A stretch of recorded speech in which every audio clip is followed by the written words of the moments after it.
छत्रपती शिवाजी महाराज की जय भवानी।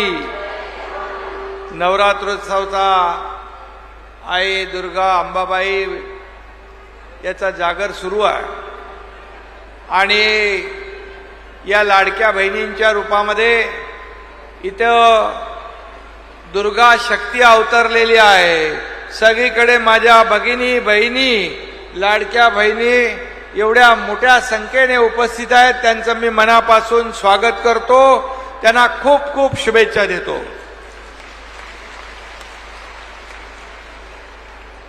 आणि आपला महाराष्ट्र राजमाता जिजाऊंचा, क्रांतीज्योती सावित्रीबाई फुलेंचा, पुण्यश्लोक अहिल्यादेवींचा आणि म्हणून अहमदनगरचं नाव आपण अहिल्या देवी नगर केलं आणि परवा केंद्र सरकारने पण त्याच्यावर शिक्कामोर्तब केलं।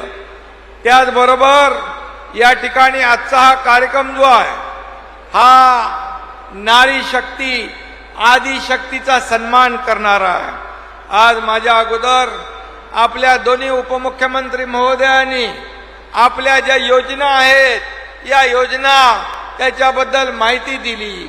हे सर्वसामान्यांचं सरकार आहे आणि या सर्वसामान्यांच्या सरकारमध्ये आज आपण जर पाहिलं तर मगाशी मला कलेक्टर साहेबांनी दिलंय की कुठे आहे रे बाबा,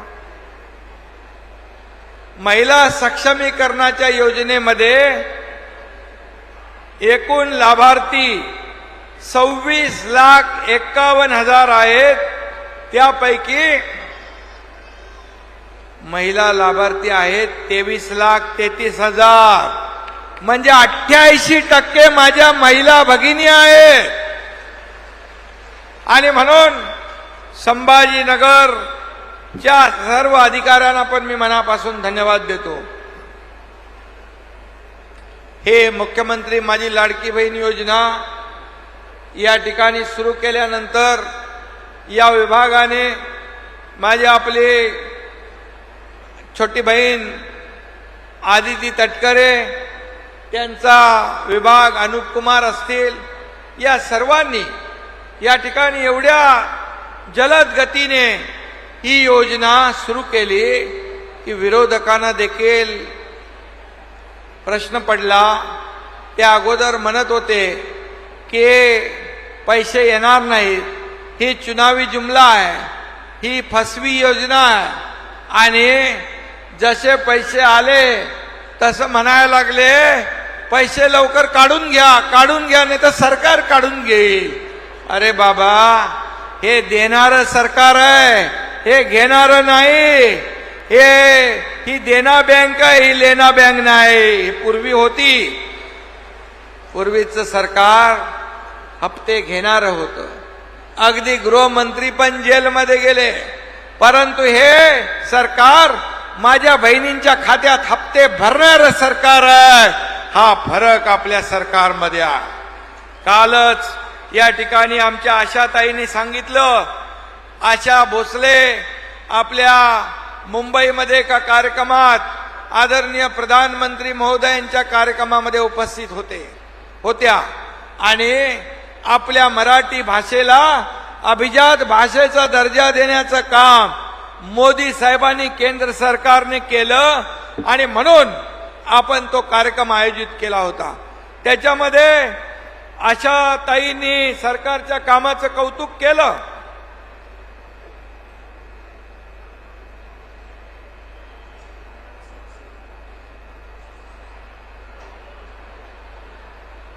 आशाताईंनी कौतुक केलं, म्हणाल्या खरं म्हणजे सरकारचं काम चांगलं आहे। त्याने पूर्वीची एक आठवण सांगितली की दिवसातून 2 वेळा देखील त्यांच्या परिवाराला कुटुंबाला 2 दिवसाचं जेवण मिळत नव्हतं। सकाळचं दुपारी, दुपारचं संध्याकाळी, अशा प्रकारची त्यांची दिनचर्या होती। त्यांनी आठवण केली, हे 1,500 रुपये माझ्या सर्वसामान्य महिला भगिनींसाठी एक मदतीचा हात देणारे 1,500 रुपये महिन्याला आहेत। याचं सरकारचं कौतुक त्यांनी केलं। त्याने शाबासकी दिली आणि विरोधकांच्या देखील चांगली थोबाडात दिली लावून, एक ही मारा लेकिन सॉलिड मारा. आणि म्हणून आशाताईंचं पण मी मनापासून कौतुक अभिनंदन करतो, त्यांना धन्यवाद देतो. आदरणीय म्हणजे बघा, आशाताईंनी याला सर्टिफिकेट दिलं, तुम्ही तर अगोदरच दिलंय. मोदीजींनी देखील काल सांगितलं, महिला सक्षमीकरणासाठी महाराष्ट्र हा देशाला दिशा दाखवणारं राज्य आहे. याच्यापेक्षा आपल्याला काय सर्टिफिकेट पाहिजे. आणि म्हणून ही योजना पहिली बंद पडावी म्हणून लोकांनी, विरोधकांनी प्रयत्न केले. त्याच्यामध्ये अनेक सावत्र भावांनी खोडा घालण्याचा प्रयत्न केला. पण माझ्या लाडक्या बहिणींना मी सांगू इच्छितो, या दुष्ट सावत्र भावांना योग्य वेळी जोडा दाखवण्याचं काम आपल्याला करायचं आहे, हे आपल्याला मी या ठिकाणी सांगू इच्छितो. कारण ते म्हणाले 1,500 रुपये काय लाच देताय का, 1,500 रुपये काय महिलांना विकत घेताय का, 1,500 रुपये का भीक देताय का. अरे काय वाटेल ते तोंड आहे म्हणून काही बोलायचं. माझ्या या लाडक्या बहिणी लाखो करोडोंच्या संख्येने आज याचा लाभ घेत आहेत. आज काहीतरी मनाची नाही, जनाची नाही, मनाची तरी वाटली पाहिजे होती. या माझ्या लाडक्या बहिणी या खऱ्या अर्थाने सावित्रीच्या लेकी आहेत. हा दुर्गेचा अवतार आहे. आणि यांच्या नादाला लागाल तर विरोधी पक्षाचं सगळ्यांचं डिपॉझिट गुल झाल्याशिवाय राहणार नाही, अशा प्रकारचा या ठिकाणी मी विश्वास व्यक्त करतो. खरं म्हणजे मगाशी देवेंद्रजींनी सांगितलं की काही लोक कोर्टात गेले, मुंबई उच्च न्यायालयामध्ये गेले. मुंबई उच्च न्यायालयाने आमच्या लाडक्या बहिणींच्या बाजूने निर्णय दिला आणि त्याला मारला, चपराक दिली, त्याचं याचिका फेटाळून लावली. नंतर नागपूर हायकोर्टामध्ये कोणीतरी गेला, काँग्रेसचा अडपल्लेवार का काय होतं, वडपल्ली काय, अनिल वडपल्लीवार हा काँग्रेसचा कार्यकर्ता, तो नागपूरमध्ये गेला. बघा, एक तर बदनाम करायचं, दुसरं कोर्टात जायचं. अरे माझ्या लाडक्या बहिणींच्या मुलांच्या तोंडातला घास हिरावून नेण्याचं काम पाप तुम्ही करताय. कुठं फेडाले पाप. कोविड मध्ये तुम्ही खिचडीमध्ये पाप केलं, बॉडी बॅग मध्ये पाप केलं. आता इथं तरी सोडा. आपला आनंदाचा शिरा दिवाळीला गणपतीला देतो आपण, त्याच्यात पण कोर्टात गेले. अरे कुठं फेडणार हे पाप. आणि म्हणून आज मी आपल्याला सांगतो की हे देणारं सरकार आहे, ही देण्याची आमची नियत आहे. आणि म्हणून पहिल्या दिवसापासून आम्ही सांगितलं ही योजना कुणाचाही बाप आला तरी बंद होणार नाही, हा विश्वास या ठिकाणी व्यक्त करतो. कारण याचे सर्व पैशाची तरतूद आम्ही केलेली आहे. फक्त निवडणुका डोळ्यासमोर ठेवून आम्ही हे काम केलेलं नाही, तर हे काम निवडणुका असू द्या नसू द्या, आम्हाला तुम्हाला पैसे द्यायचे होते. कारण तुमच्या संसाराला हातभार लावायचा होता. आम्ही देखील गोरगरीब परिवारातून आलोय.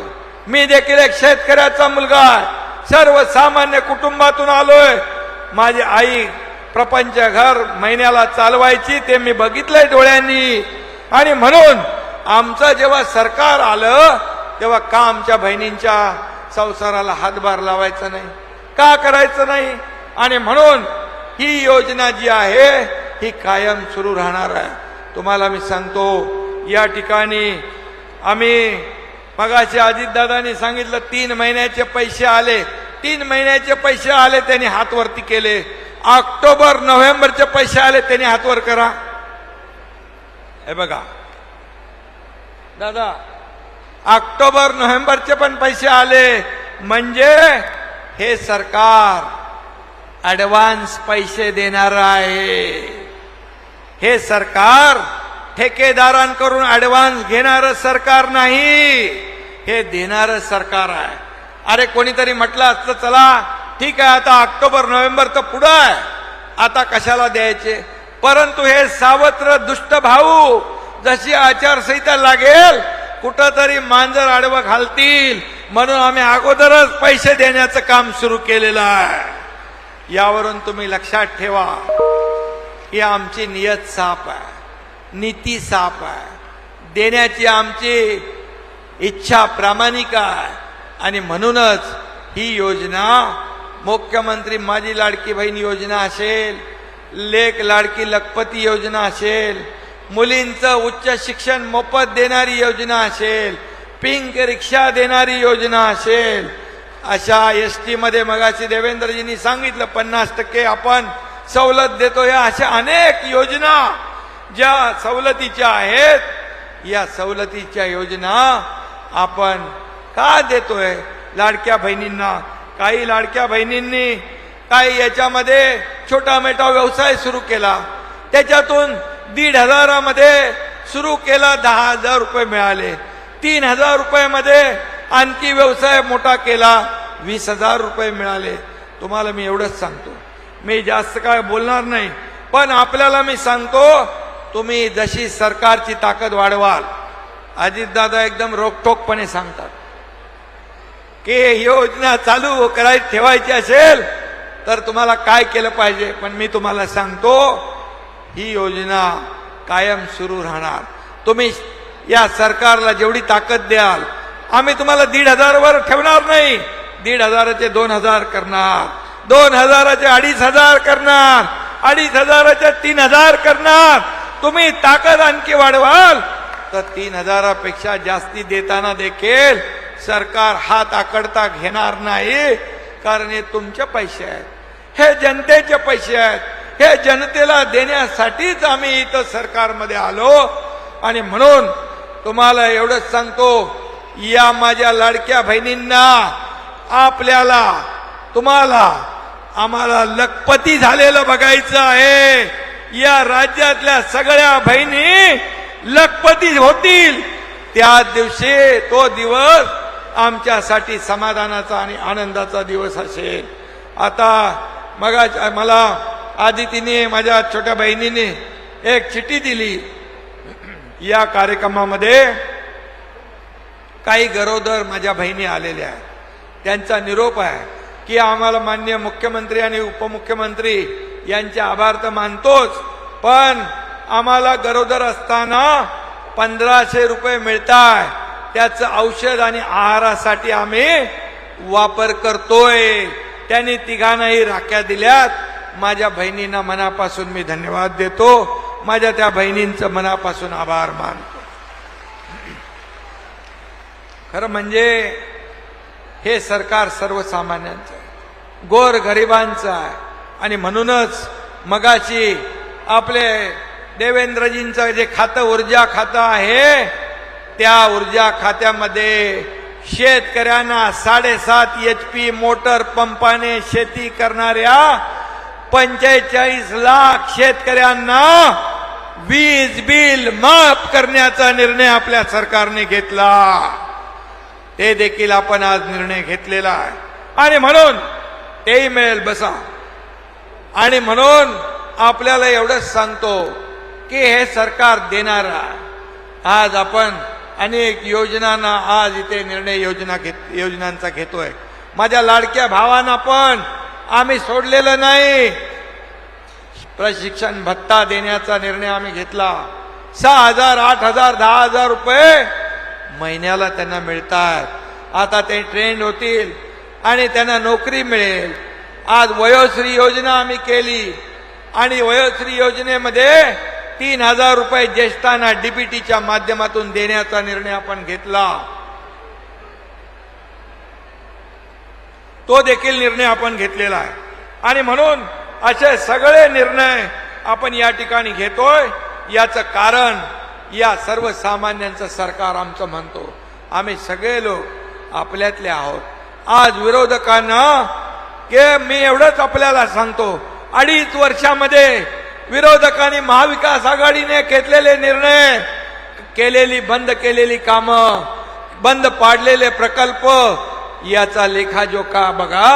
आणि 2-2.25 वर्षामध्ये या महायुती सरकारने केलेली कामं बघा। होऊन जाऊ द्या दूध का दूध आणि पाणी का पाणी। आम्ही जनतेच्या न्यायालयामध्ये आम्ही हे सगळं मांडायला तयार आहोत. फक्त भांडायचं त्यांना माहित आहे, आरोप करायचं त्यांना माहित आहे, खोटं बोलायचं त्यांना माहित आहे. लोकसभेमध्ये फेक नरेटिव्ह पसरवून तुम्हाला फसवण्याचं त्यांनी काम केलं. परंतु या विधानसभेच्या निवडणुकीत किती खोटं बोलले तरी माझ्या या लाडक्या बहिणी त्यांना बरोबर मुंहतोड जवाब त्यांना दिल्याशिवाय राहणार नाही. हा विश्वास या ठिकाणी आहे. कारण आम्ही सर्वसामान्य लोक आहोत, आम्ही फसवणार नाही. आम्ही खरं म्हणजे घरात बसून सरकार चालवत नाही. बाळासाहेब ठाकरे म्हणायचे, कार्यकर्ता घरात नाही, लोकांच्या दारात शोभून दिसतो. लोकांच्या दारात आम्ही शासन आपल्या दारी योजना नेल्या, 5 कोटी लोकांना लाभ मिळाला. आज देखील मी आपल्याला सांगतो, आम्ही सर्वसामान्य लोक आहोत. आज लोकांच्या दारात जाऊन लोकांची सेवा करण्यामध्ये आम्हाला समाधान मिळतं. आम्ही तिघही पण आमचं मंत्रिमंडळ काम करणार आहे. आज 24/7 काम करणार सरकार आहे. आज मी सकाळपासून रात्री पहाटेपर्यंत काम करतो. दादा देवेंद्रजी देखील जे काम करतात, गेले 5 वर्ष मागचा अनुभव मुख्यमंत्री पदाचा त्यांनी वापरून या ठिकाणी आज आम्ही तिन्ही लोक, दादा पहाटे लवकर उठतात, मी रात्री उशिरापर्यंत पहाटेपर्यंत काम करतो, देवेंद्रजी करतात, दादा सकाळी पहाटे लवकर उठून काम सुरू करतात. म्हणजे 24 तास ही सगळी टीम काम करते आहे. 24/7 आम्ही घरात बसून राज्य चालवत नाही. आम्ही फेसबुक लाईव्ह करून राज्य चालवत नाही. फेस टू फेस काम करतो. त्यांच्या शेतात जातो, माझ्या बहिणींचं दुःख ऐकतो, त्यांचे अश्रू पुसण्याचं काम करतो. आणि म्हणून तुम्ही आमच्यावर आरोप करता प्रत्येक वेळेला. काही नाही, सरकार आल्यापासून आज पडणार, उद्या पडणार, परवा पडणार. काय त्यांना ज्योतिषी भेटलाच नाही खरा. माझ्याकडे मागितला असता तर मी पाठवला असता. आणि म्हणून सरकार अगोदर मजबूत होत गेलो. आणि पूर्ण तुमच्या आशीर्वादाने हा कार्यकाळ आम्ही पूर्ण केला. फक्त कार्यकाळ पूर्ण करत नाही तर आतापर्यंतच्या इतिहासामध्ये बंद पाडलेले महाविकास आघाडीने प्रकल्प आम्ही सुरू केले, उद्योग आणले. आज उद्योगामध्ये महाराष्ट्र पहिल्या नंबरला. आज परदेशी गुंतवणुकीत महाराष्ट्र पहिल्या नंबरला. आज संभाजीनगरला देखील करोडो रुपयांचे उद्योग या ठिकाणी येत आहेत. समृद्धी हायवे इकडे झालेला आहे. आणि म्हणून मी आपल्याला एवढंच सांगतो की ज्या योजना आम्ही सुरू केल्यात, या योजना कधी बंद पडणार नाही. आपल्या आशीर्वादाने 2.5 कोटी माझ्या बहिणींच्या खात्यात हे पैसे देणं सुरू झालं. आणि म्हणून तुम्ही फक्त एवढंच काम करा. हे दुष्ट सावत्र भाऊ ज्याने तुमच्या योजनेमध्ये खोडा घातला, यांना सगळ्यांना बरोबर लक्षात ठेवा.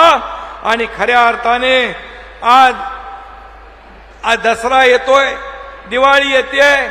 माझ्या सगळ्या बहिणींना एवढंच सांगतो, दिवाळीचा दिवा पेटवा, अंधार सगळा जाऊ द्या. माझ्या बहिणींनो, तुमची दिवाळी गोड होऊ द्या. सगळ्यांना दसरा दिवाळीच्या या ठिकाणी शुभेच्छा देतो. आणि पुन्हा एकदा मी आपल्याला एवढंच सांगतो, धन्यवाद. गेल्या 2.5 वर्ष कोणी थांबा ना बाबा, 2.5-2.25 वर्षात केलेल्या कामाची तुमच्याकडून फक्त आम्हाला पोच पावती पाहिजे, बाकी दुसरं काही नको. तुमचे आशीर्वाद पाहिजे. तुमच्या या भावांच्या पाठीशी तुम्ही खंबीरपणे उभे राहा. सरकार तुमच्या पाठीशी खंबीरपणे उभे राहील. आणि म्हणून पुन्हा एकदा आपल्या सगळ्यांना मनापासून खूप खूप धन्यवाद. जय हिंद, जय महाराष्ट्र.